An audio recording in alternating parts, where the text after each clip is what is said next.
कर्मवाद का सिद्धांत ये है कि मनुष्य को जो भी कर्म करने पड़ते हैं या जो भी वो कृत्य करता है उसके लिए उसको अवश्य में वो भोगते करते फल शुभ अशुभ, अर्थात जीवन में जो तुम कृत्य करोगे उनका फल अवश्य भोगना पड़ेगा। अवश्य शब्द भगवान श्री कृष्ण ने प्रयुक्त किया है, अर्थात कर्मों के फल से तुम बिल्कुल नहीं बच सकते हो, किसी भी हालत पे नहीं बच सकते हो। कर्मों का फल तो तुम्हें भोगना ही पड़ेगा। क्या है कि कुछ लोग कहते हैं कि ऐसा नहीं है। सामान्य जीवन में देखा गया है कि जो लोग अच्छे कृत्य नहीं करते हैं वो सुखी पाए जाते हैं, और जो लोग अच्छे कृत्य करते हैं, दया धर्म करते हैं, वो लोग दुखी पाए जाते हैं। लेकिन ये बात देखने की है, वास्तविकता इसके पीछे है। क्योंकि जिस प्रकार एक खेत पर धान के बीज बोए जाते हैं और उसमें धान की फसल पैदा की जाती है, धान काटते समय कुछ धान के बीज उस खेत पर गिर जाते हैं। अब समझिए कि नवंबर दिसंबर में धान की फसल काटी जाती है, वो धान के बीज उसी मिट्टी पर पड़े रहते हैं। जनवरी, फरवरी, मार्च, अप्रैल, मई, जून, जुलाई का जब अगस्त का समय आता है तब अपने आप वो धान के बीज जग जाते हैं और बड़े होकर के फल देते हैं। इसीलिए इसी प्रकार मनुष्य जो भी कृत्य करता है तो वो कर्म बीज रूप हो जाते हैं, और ये शरीर क्षेत्र अर्थात खेत का रूप होता है। जब समय आता है, परिस्थितियां आती हैं, तब फिर वो वृक्ष, वो धान के बीज वृक्ष के रूप में प्रस्फुटित होकर के फल देते हैं। इसी प्रकार मनुष्य के कर्म जो हैं वो बीज रूप से शरीर में विद्यमान रहते हैं। सूक्ष्म शरीर, स्थूल शरीर और कारण शरीर, इन तीनों शरीरों में विद्यमान रहते हैं, और समय आने पर वो उग करके उसको सुख और दुख देते हैं। सुख दुख क्या है? फल कर्मों का। अब इसी विषय में एक कहानी आ जाती है। एक बार एक मंदिर के पुजारी थे, बड़े धर्मात्मा थे, दयालु थे, लोगों की सेवा करना अपना कर्तव्य समझते थे। अपना चाहे भूखे रह जाएं, लेकिन लोगों को भोजन और पानी जरूर पिलाते थे।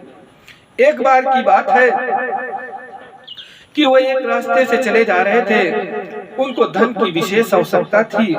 मार्ग में एक नोटों से भरी हुई अटैची पड़ी हुई दिखी। अब धन की आवश्यकता पंडित जी को भी थी, पुजारी जी को भी थी, और धन की आवश्यकता उधर सामने से चले आ रहे एक शराबी को भी। वो शराब के नशे में बोतल लिए झूमता चला आ रहा था। उसने भी अटैची देखी, पंडित जी ने भी अटैची देखी।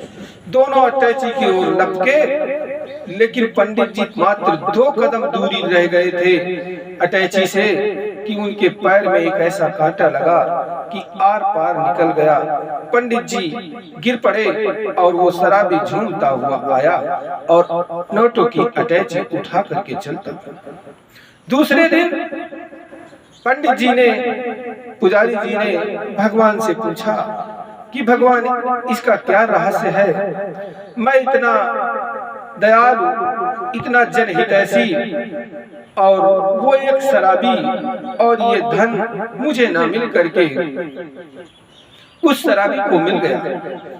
तब भगवान ने उसको बताया कि हे पुजारी, तूने पूर्व जन्मों में इतने कुकृत्य किए थे कि आज इसी समय तेरा बहुत भयानक एक्सीडेंट होकर तेरी किस्मत में मृत्यु लिखी हुई थी, और वो पूर्व जन्म का शराबी इतना पूर्ण कृत्य किया था पूर्व जन्म में कि आज इस समय उसको राजा बना बैठा होना चाहिए था, लेकिन तुमने इस जन्म में कृत्य करके अपने पापों को इतना कम कर दिया कि तुम्हारा भयंकर एक्सीडेंट एक कांटे तक सीमित रह गया, और उसने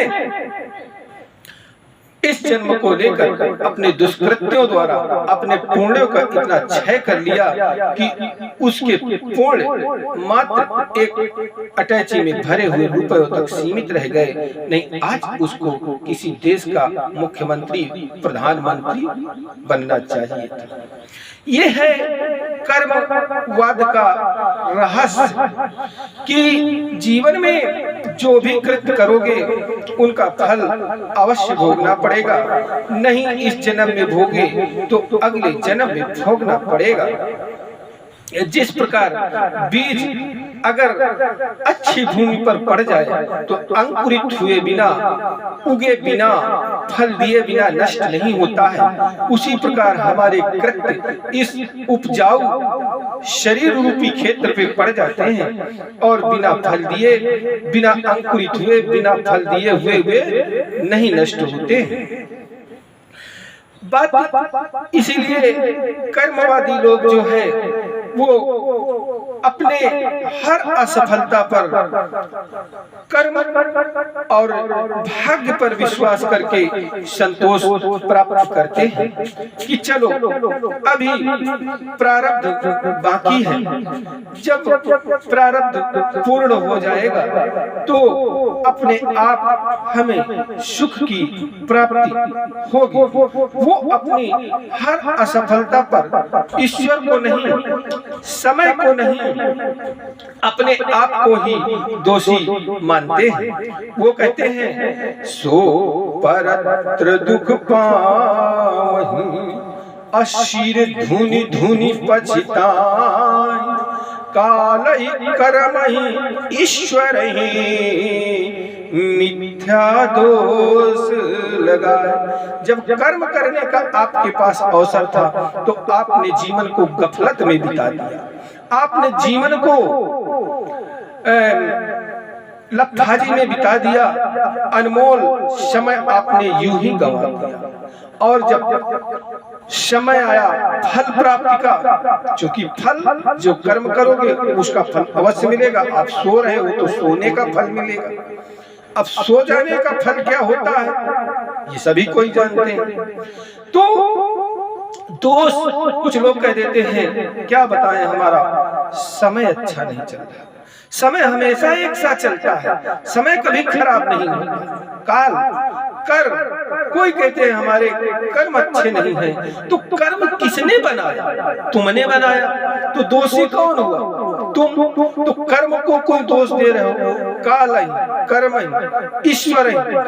क्या बताएं, ईश्वर हमारे अनुकूल नहीं है। अरे ईश्वर सदैव सबके अनुकूल रहता है। भगवान कहते हैं सब मम प्रिय सब मम उपजाए, और सबसे अधिक मनुज मही भाई, अखिल विश्व यह मोर उपाया, सब पर मोज बराबर दाया। वो धन सब पर बराबर दया बनाए रखता है। तो फिर काल पर, कर्म पर और ईश्वर पर दोष लगाना व्यर्थ ही है। रियलिटी ये है कि सत्यता में दोषी हम ही हैं। हमें अपने कृत्यों के द्वारा